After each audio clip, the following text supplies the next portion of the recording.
para que Bolsonaro mentisse sobre as urnas eletrônicas. Rani.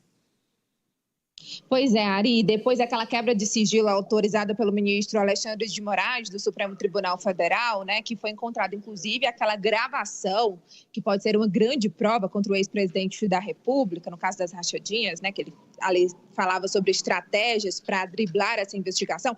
Além disso, a PF também encontrou e-mails que foram trocados entre Alexandre Ramagem, então chefe da Agência Brasileira de Inteligência, e o então presidente da República, Jair Bolsonaro. Nesses e-mails, Ramagem orientava como Bolsonaro deveria agir para desacreditar as urnas eletrônicas. Ele orienta bem bonitinho, a gente tem inclusive um print em que ele diz que essa questão de anulação de votos não valeria a pena, e sim o descrédito das urnas. Ari, tem aí o trecho, inclusive, sublinhado pelos investigadores da Polícia Federal. Alexandre Ramagem, inclusive, foi confrontado sobre isso naquele depoimento que a gente mostrou aqui, que foram mais de 7 horas na Polícia Federal.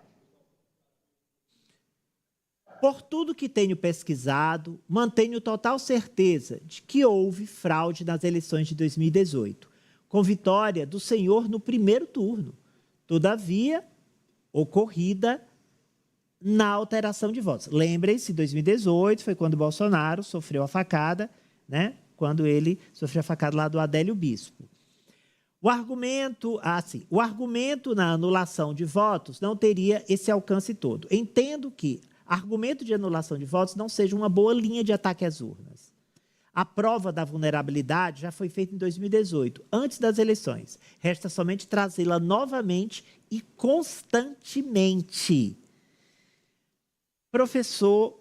Pois não, Rani, prossiga. Ari, só complementando, isso daí é só um trecho dos e-mails que foram enviados. Mas Ramagem, assim como ele produziu relatórios para ali produzir provas a favor dos filhos de Bolsonaro, ele também produziu relatórios para orientá-lo nessa questão das urnas. O que ele queria abordar era a questão da vulnerabilidade. Lembrando que tanto nas eleições de 2018 quanto nas eleições de 2022, observadores internacionais, o próprio TSE fez a auditoria, como sempre, e não constatou nenhum tipo de fraude.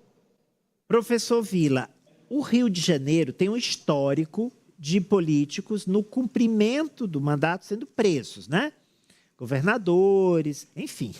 Lá a maioria, na verdade, nas últimas décadas. E esse senhor, ele quer ser o próximo prefeito do Rio de Janeiro. Que tipo de prefeito o Rio pode ter, professor? Eu acho, não vou dizer que pode ter um prefeito preso, pois ele dificilmente ganhará a eleição, deve ser derrotado no primeiro turno. É verdade, já passaram vários governadores pela prisão, infelizmente, no Rio de Janeiro, né? Deputados, tanto deputado estadual, deputado federal, membros conselheiros do Tribunal de Contas. Chegou um momento que o Tribunal de Contas, a maioria dos conselheiros estava preso, né? Quer dizer, a reunião do Tribunal de Contas do Estado era na cadeia, né? É um negócio assim, inacreditável, inaceitável. Agora, essas orientações mostram a que nível chegou o Brasil naquele momento. Ainda bem que nós estamos virando essa parte, mas sem a devida punição. Me perguntar, tanto na BIM, como no GSI, como na Polícia Federal, onde está o entulho bolsonarista? Tem um entulho bolsonarista ainda lá dentro. Gente que colaborou com esses criminosos. Quando ele está se referindo a 2018, o senhor Ramagem, é gozado. Os governadores eleitos em 2018 reclamaram, os senadores, 2 senadores por estado, vamos lembrar, por unidade da federação, os deputados federais reclamaram, os deputados estaduais, ninguém, só o candidato a presidente da República. Quer dizer que a fraude da urna eletrônica dentro do chip era só para fraudar a eleição do presidente. Isso é ridículo. Lembrando, e ele repetiu esse mesmo argumento em 2022, coisa que não se sustenta. Nós usamos urnas eletrônicas desde 1996 e não há nenhum caso de fraude, Agora, vale destacar também em toda essa conversa que em 2019, quando Jair Bolsonaro, já presidente da República, estava nos Estados Unidos, voltando deu uma entrevista antes de retornar ao Brasil, atacando as nossas instituições, ato de crime de traição da pátria, né? Atacando as nossas instituições, atacando o Supremo Tribunal Federal e atacando o Tribunal Superior Eleitoral, e dizendo que na volta, né, ele apresentaria as provas da fraude em 2018, que ele teria vencido as eleições no primeiro turno e apresentaria as provas. Até hoje, 6 anos depois, cadê as provas? Quase 5, 6 anos depois, não tem. Então, a grande questão é que esse senhor tem de ser devidamente punido. O terrível é que ele é deputado federal, continua exercendo o mandato, candidato a prefeito. O Jair Bolsonaro, condenado pela Justiça Eleitoral,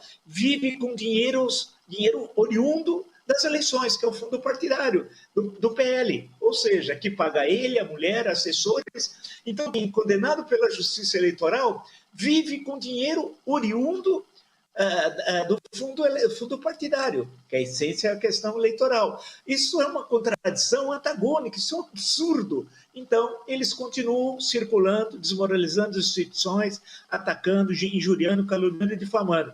Agora, os processos são todos, os inquéritos são muito lentos, têm de ser bem fundamentados, é verdade, mas lentos excessivamente. E lembre-se, por fim, o senhor Paulo Gonet, creio que já está com o inquérito das joias, né? Eram 15 dias corridos, não eram 15 dias úteis. Creio que já passaram os 15 dias. E, salvo engano, ele não disse se vai encaminhar ao Supremo ou vai pedir novas investigações.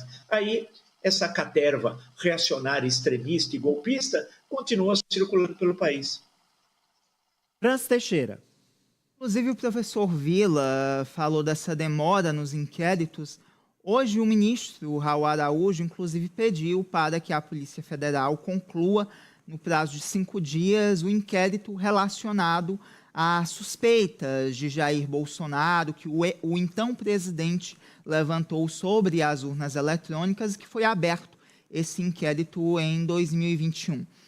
Ari, esses que duvidam das urnas eletrônicas, que foram eleitos através das urnas eletrônicas, em protesto por duvidar da legitimidade do pleito, deveriam, então, renunciar aos seus mandatos. Mas eu duvido que a bancada numerosa do Partido Liberal, a maior do Congresso Nacional, e de outras legendas, outros partidos que têm parlamentares que também levantam constantemente essas dúvidas, eu duvido se eles fariam isso, porque o Congresso brasileiro hoje é formado por uma parcela significativa de apoiadores do ex-presidente da República, Jair Bolsonaro. Então, eles requentam uma pauta porque não tem mais o que falar. A Justiça Eleitoral prova constantemente a isonomia, o processo transparente das nossas eleições, e mesmo assim eles seguem duvidando porque faz parte da estratégia do modus operandi de quem não aceita